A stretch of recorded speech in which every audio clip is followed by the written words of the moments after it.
आज हम अध्याय 3 दो चर वाले रैखिक समीकरण युग्म की प्रश्नावली 3.3 का प्रश्न दूसरा सॉल्व करेंगे, जिसमें निम्न समस्याओं में रैखिक समीकरण के युग्म बनाना है और उनके हल यदि अस्तित्व हो तो विलोपन विधि से ज्ञात करना है। अब हम प्रश्न दूसरा सॉल्व करेंगे, जिसमें 5 वर्ष पूर्व नूरी की आयु सोनू की आयु से 3 गुनी थी। 10 वर्ष पश्चात नूरी की आयु सोनू की आयु से 2 गुनी हो जाएंगी, तो नूरी और सोनू की आयु कितनी है हमें यह ज्ञात करना है।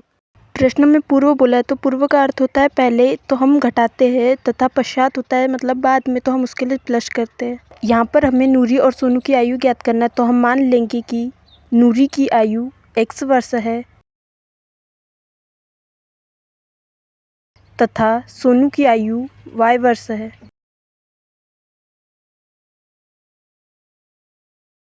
अब हम समीकरण युग्म बनाएंगे।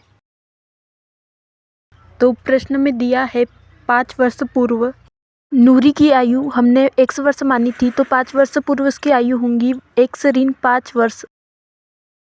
तो 5 वर्ष पूर्व सोनू की आयु हमने y वर्ष मानी थी, तो 5 वर्ष पूर्व y ऋण 5 वर्ष उसकी आयु होंगी। अब हमें समीकरण बनाना है। तो प्रश्न में दिया है नूरी की आयु सोनू की आयु की 3 गुनी है,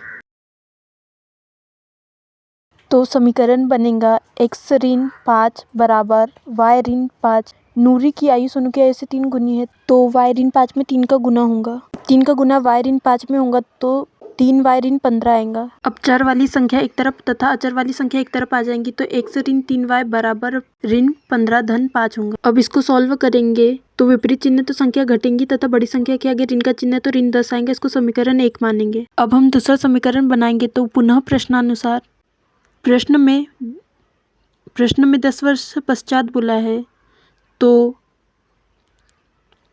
10 वर्ष पश्चात नूरी की आयु होंगी। नूरी की आयु हमने x मानी थी, तो 10 वर्ष पश्चात x धन 10 वर्ष होंगी, तथा सोनू की आयु y मानी थी, तो 10 वर्ष पश्चात y धन 10 वर्ष होंगी।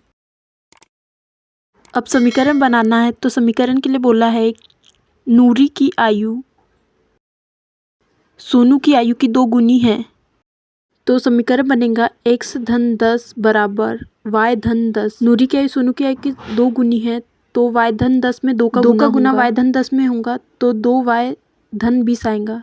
अब चर वाली संख्या एक तरफ आ जाएंगी और अचर वाली संख्या एक तरफ, तो समीकरण बनेगा x ऋण 2y बराबर 20 ऋण 10।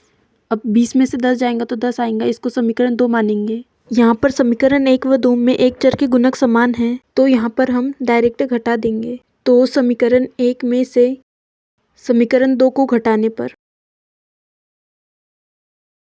तो हम समीकरण 1 व 2 लिख लेंगे।